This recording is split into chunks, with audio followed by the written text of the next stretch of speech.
วังเวียงนี่ตัดภาพมาหอดทางเพื่อนโดงพี่น้องเลยเนาะมางานแต่งสาวสมบัง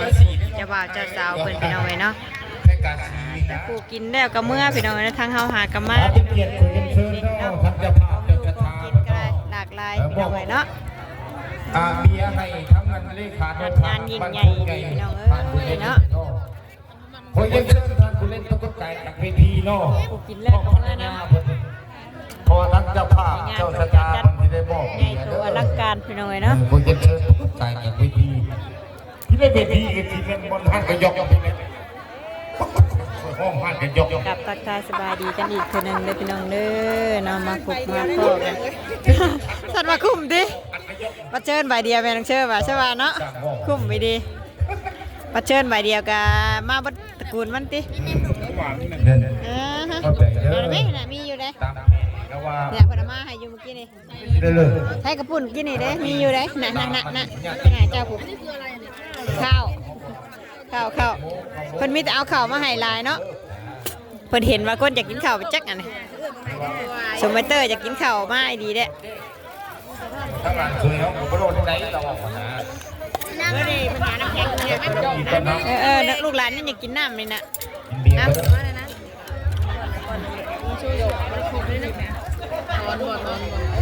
น้ำมาพี่น้องมาเนาะกินข้าวปุ้นพี่น้องเลยเนาะกินข้าวปุ้นมีขนมหมากส้มพี่น้องเลยเนาะแล้วก็มี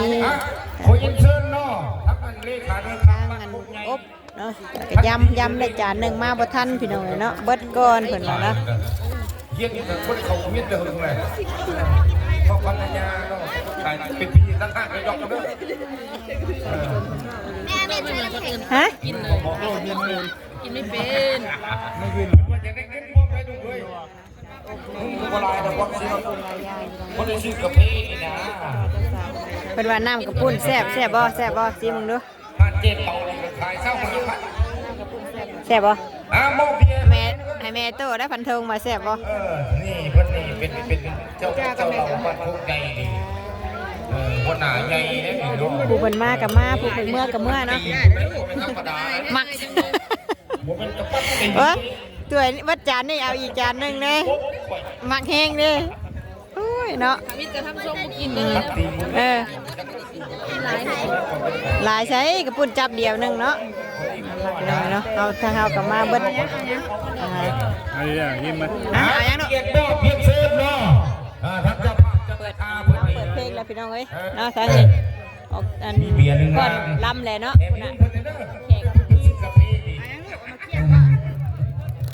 เจ้าเนี่ยมันออกไปพอดล่ำนะเฮ้ยทางจังหวัดจะสาวเบียร์นึ่งล้างให้ทำได้บ้านแล้วนี่แต่เจ้าบ่าวเจ้าสาวอีกมอบอีก1 ล้านที่นี่สิเป็นไม่บอกปั่นผู้ขาดีนะเอาเงินในพื้นในร้านเคยเพราะมันซื้อกาแฟซื้อยาสูบคนยาเราคนเลย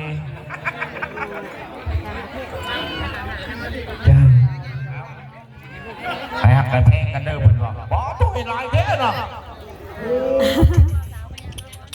ได้1 2 3 4 5 6 7 8 10บ่เพื่อผลิตสงการเด้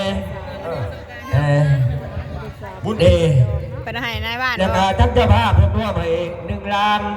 แล้วก็เจ้าบ่าวเจ้าสาวอีกมอบให้1 ล้านให้เลขาหน่วยพักเขาได้บ้านโคกใหญ่เฮาดิมอบไปเพิ่นแน่เจ้ายกไปเพิ่นแน่เป็น2 ล้านเนาะพี่น้องจัดระบบให้เพิ่นเลยโดยก็เลย3 รอบทอดได้เอา2 ล้านกับ2 รอบก็ได้นี่ได้อยู่อันนี้จะเป็นเลยเนาะก็ได้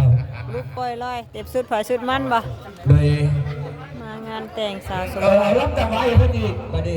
ทักที่นี่เขาหายไปเด้เจ้าว่าร้านเคยคนงามบ่งามบ่เลยว่ะงามวันนี้ทั้งเจ้าบ่าวเจ้าสาวแล้วก็ทั้งในบ้านเพื่อนเลขาเพื่อนกาซื้อพ่อแล้ววุ้นน้ำกัดสักวันโดยทั้งแม่น้องเต้นน้ำมานะผมตั้งบริษัทเนี่ยประกอบส่วนบัวชื่อน้ำกัดก็ได้เดินบริษัทมาดีโดยมาด้วยกันกินถ่าวะเจ้าบ่าวเจ้าสาวทั้งเลขาในบ้านเฮานี่เพื่อนกาเจ้าเปิดแล้วเป็นสมัครตั้งไหวตามรอบที่เรา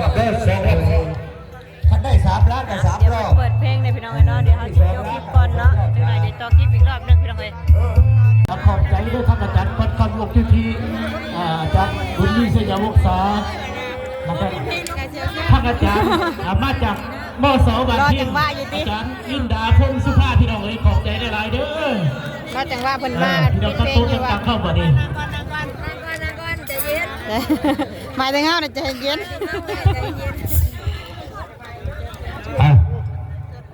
เพื่อเป็นการศึกษาเวทเสียเวลาเนาะ จะว่าจะสาว เพลงเชิญทางอาจารย์สมเบาเนาะมาจากมศบอกคือปฐมนี่แหละทักบ้านดงน้อยหัวคำน้องนอก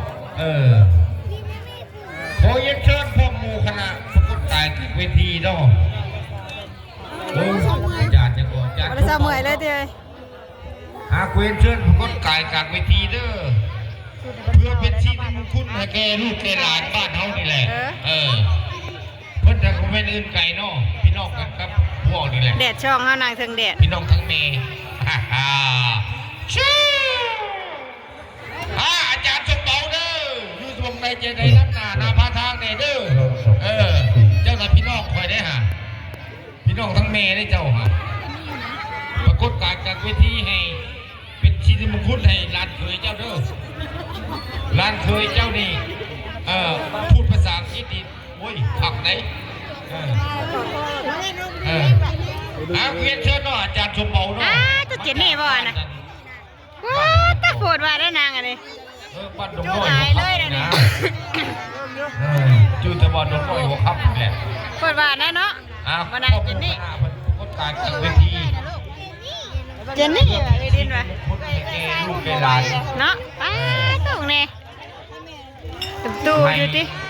ลูกแกหลานบ้านเฮานี่แหละเนาะเดิมบ้านทางห้างกระยอกน้อยบ้านห้างกระยอกแล้วโซนออกไปกับเขาทีนี้โม่เข้าใจปันใด มาก่อนนะเว้ยเนาะมาทางจากสาวกันก่อน เพิ่นอยู่ทางไหนก่อนเมนก็คุณย่างมาดิแล้วเมนยกโป้ให้นี่เจ้าชายหูเลยนี่โอ้ยเห็นอันนี้ผู้ใดก็ผู้พานกระเป๋าใจนี่แหละ จะบ่าวจะสาว เขาบอกเข้าใจเด้อคอยนี่กับเมียบ่ทันมีได้ เอาเย็นเชิญพี่น้อง เย็นเชิญเอา2 รอบซ้อน2 รอบบหรือ3 รอบ เอา3 รอบเอา3 รอบเด้อ เพิ่นเนาะเพิ่นมาจากไกลเด้เอาไว้เด็กไว้คนไว้รุ่นเด็กนี่นะเคยเชิญท่านเลขาโดยพักบ้านโคกใหญ่ท่านยันทราเนาะท่านบุญเล่นและกระทานนั่น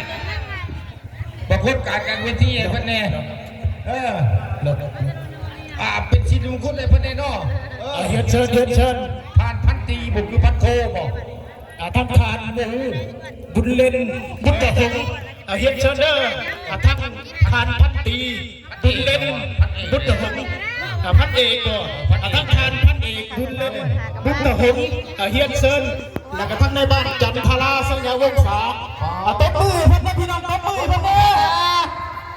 สบายดี ต่างคนก็บ่ได้ย่อมกันคือกัน บ่เป็นคนธรรมดาเด้อเพิ่นน่ะ บ่ก็ธรรมดาได้ บ่เป็นคนธรรมดาเด้อยับกลับมาอีกก็ได้ยับกลับมาอีกก็ได้ พ่อนั่นก็ได้บ่ฮะพ่อนั่นก็ได้บ่ ทางนั้นเต้นลำวงอยู่เนาะก่อนลำวงอยู่ทางน่ะ พ่อเสียนชอบรักเกียรติดี บรรยากาศในงานพี่น้องเนาะอยู่ติดทางเข้าบ้านเนาะเพื่อนเพิ่นก็ได้ ขอเย็นเชิญทั้งในบ้านคำแสนปัญญามีชัยทั้งในบ้านคำแสนปัญญามีชัยในบ้านโคกประไหวในบ้านคำแสนปัญญามีชัยเฮียนเชิญเด้อเฮียนเชิญ แดดช่องพี่น้องเนาะบ่เท่านั่งบ่แดด พี่น้องเจ้าทั้งในบ้านคำแสนปัญญามีชัยในบ้านโคกประไหวเนาะเอาเงาสักกันมาดิพี่ต่อนะพี่ต่อเลยเต็มเงินเลยเซลเล่นกันหน้ามาหน่อยเติมเงินกำลังเก็บกดในงานนี่ยังสิว่าเติมเงินนะออกมานอกต้องเติมเงินนะพี่น้อง เสาแลจิ้มถือนะถือเพิ่นกับผัวมันมีเลย ที่บ้านคนไหนขอบอกขอบใจหลายเด้อทานพัตตีบุญเอกเนาะเป็นสิทธิมงคลแก่ผู้สมรสใหม่ที่จัดได้เด้อดงด้อยนี่ค่ะบ่เป็นอื่นไกลเด้อกับผู้โชคดีเด้อพี่น้องกันพี่น้องทั้งแม่พี่น้องแม่ว่าเฮ็ดกินจับเอาไปไก่เนาะน้องกันผู้เป็นแก้วรักเคยนี่ก็เป็นเคยคือกันทั้งแบบวัดจันทรานี่นะวัดจันทรานี่ก็รักเคยเพิ่นกันขอได้เงินอยู่ตอนนี้ก็เอาเพิ่นนะท่านเพิ่นให้นะ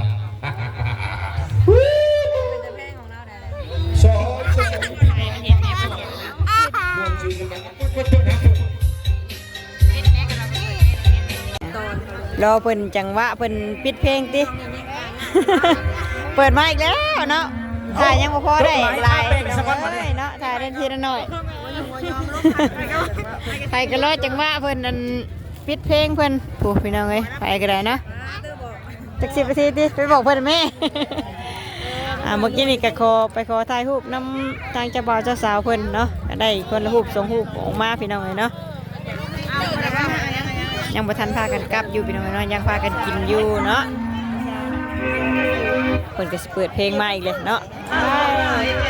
เดี๋ยวให้เพิ่นเปิดเพลงอีกก่อนพี่น้องเอ้ยจดหมาย2 สีแดงพวกพี่น้องเอ้ยเนาะยังบ่ได้ยาบ่ได้ย่อมง่ายเด้มาอีกแล้วโอ้ยทางนี้โอ้ยเนาะเรียกว่าเนาะม่วนแฮงดีเนาะมงคลนะทางเพิ่นจนฆ่ากันค่ำแล้วยังบ่พากันหยุดอยู่เนาะพุ่นน่ะยังพากันแก่มาอยู่พุ่นก็สวยเนาะสวยแล้วเนาะคือสวยแต่เก่าอ่ะเอ้ยเนาะ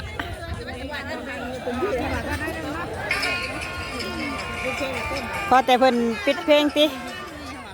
ไปก็รออยู่เนาะเพราะว่าจังหวะมันบ่ได้พี่น้องเอ้ยเพิ่นเปิดเพลงเปิดนั่นเพิ่นอยู่เนาะก็เลยโจคลิปเรื่อยแน่พี่น้องเอ้ยเนาะก็มาต่อคลิปเอาอีกรอบนึงฮะทางนี้ก็ได้ห่านไปชิเมื่อได้เด้อทางนี้ข้าวหน่อไม้แต่ถึงยังเมื่ออยู่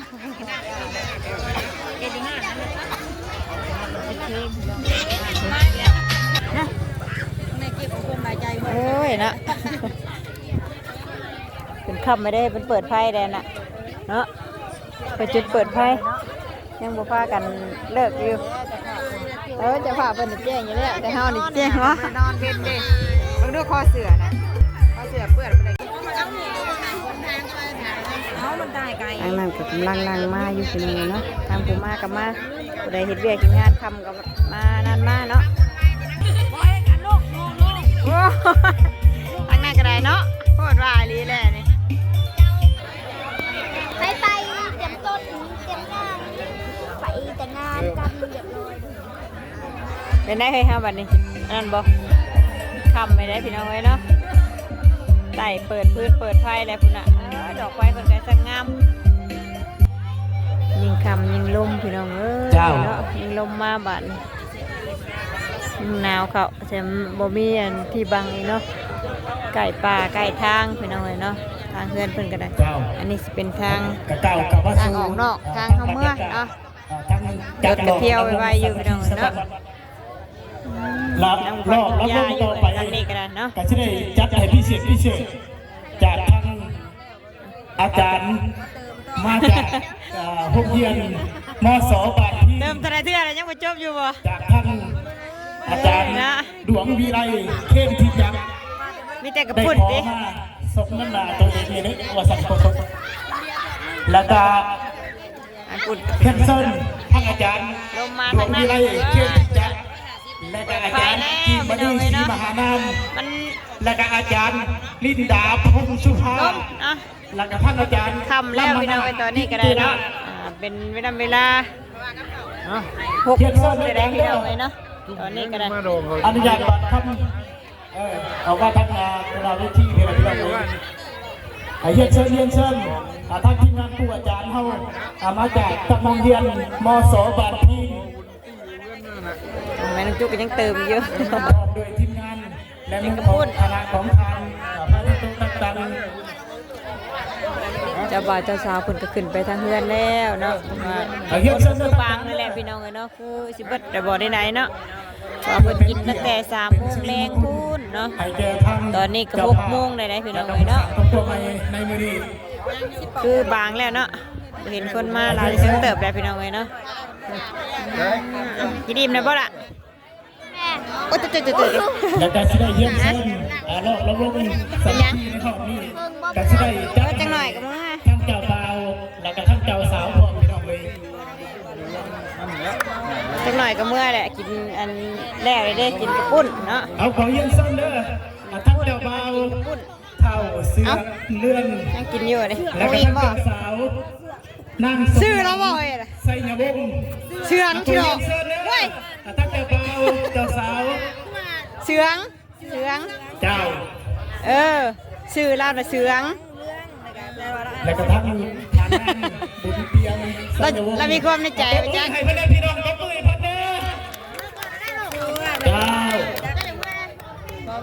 หอดพร้อมแล้วอันพรระวงเลยบ่ครูบาสาวพรระวงอีกบ่บ่บ่ได้ห้องเมื่อรถเพิ่นบ่เพิ่นบ่ได้ห้องเมื่อรถคันสิเมื่อนะแม่น้องนี้เพิ่นบ่ได้ห้องเฮาบ่เพิ่นน่ะพี่น้องไว้เนาะบ่ได้ห้องเด้อ ดวงดีได้เทียนจากสมน้ำหนาตัวเองหัวกันเนาะ งามเลยเด้ดอกไฟด้วยกันอ่ะงามเลยเอ้าเพิ่นได้ว่าต่างประเทศเนาะ พี่น้องไปขาสักวันขาเจ้าเบาสักวัน เพิ่นได้คู่สมรสต่างประเทศวะก็ประมาณนี้แหละเจ้าสาวเพิ่น22 ปีคู่สมฮักสมรสเพิ่นก็69เนาะเห็น ทาง เพิ่น เส้นท่าน ใน ใส่สักวันก่อน เพิ่นถ่ายคลิปเนาะเราก็บ่ได้ถามตัวจริงเพิ่นดอกเลยเนาะ เอาทั้งโต๊ะในบ้านห้าสักวัน เชื่ออยู่เจ้าบ่าวเจ้าสาวบ่ ห้าสักวัน เอาอยู่เจ้าบ่าวเจ้าสาวซื้อเลขซื้อหวยไปแล้วบัดนี้ว่าไปเนาะ เยี่ยมเส้นเลยทั้งในบ้านเด้อ ในบ้านเด้อสิใส่ในบ้าน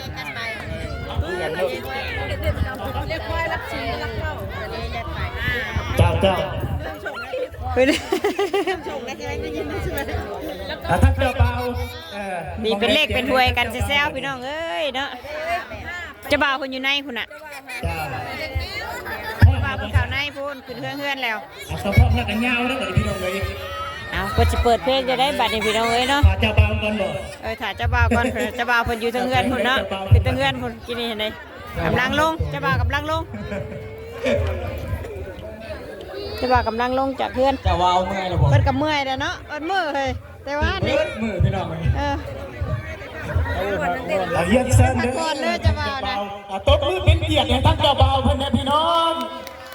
เจ้า บ่